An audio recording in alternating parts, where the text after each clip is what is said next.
Hi everyone. তো তোমরা তো সবাই জানো আজকে আমার ফার্স্ট ম্যারেজ অ্যানিভার্সারি। তো দেখো আমরা কিন্তু চলে এসেছি ঢাকেশ্বরী গ্র্যান্ডে, বিকজ সেলিব্রেট তো করতেই হবে বস। তো কেকটা কিন্তু আমি নিয়েছি দীপিকাদির কাছ থেকে। আর দেখো এসে কিন্তু ওরা প্রিপেয়ার করে দিয়েছে, কেক কাটিং স্টার্টও হয়ে গেছে। আর আমার প্রিয় মানুষটাকে কেক খাওয়াবো না তা কখনো হয়। আর এই দেখো আমায় কিন্তু সুব্রত একটা সুন্দর রিং দিয়েছিল, ডায়মন্ড রিং। তো তারপর কেকটা কাটার পর সবাইকে খাইয়ে দিচ্ছিলাম, পুপু, বাবাই, অর্ক আর আমার দুই মা সবাই এসেছিল এখানে। আর জানো তো পুপু আর বাবাই আমাদের জন্য নিয়ে এসেছিল চকলেট।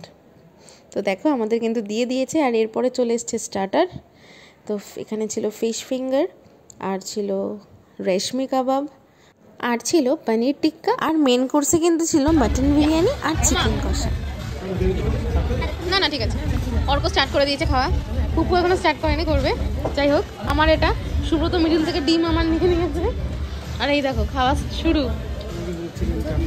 আর খাবারগুলো কিন্তু বেশ টেস্টি ছিল, আমাদের কিন্তু সবার খুব ভালো লেগেছে। আর দেখো খাবার পরে কিন্তু মা আমাদের সেই গিফটটা দিয়ে দিচ্ছে, যেটা মা আমাদের জন্য অ্যানিভার্সারি স্পেশাল নিয়েছে। তো সুব্রতর জন্য মা কিন্তু এই ব্রেসলেটটা বানাতে দিয়েছিল, আর আমার জন্য দিয়েছিল এই হাতের চুড়িটা। তো কেমন হয়েছে অবশ্যই কিন্তু জানিও। আর আমাদের কিন্তু বেশ পছন্দ হয়েছে। থ্যাংক ইউ মা, এত সুন্দর সুন্দর জিনিস দেওয়ার জন্য অ্যানিভার্সারি গিফট। তো কেমন হয়েছে দেখাচ্ছে পরের একটা ব্লগে। আর তোমরাও কিন্তু জানিও তোমাদের কেমন লাগলো।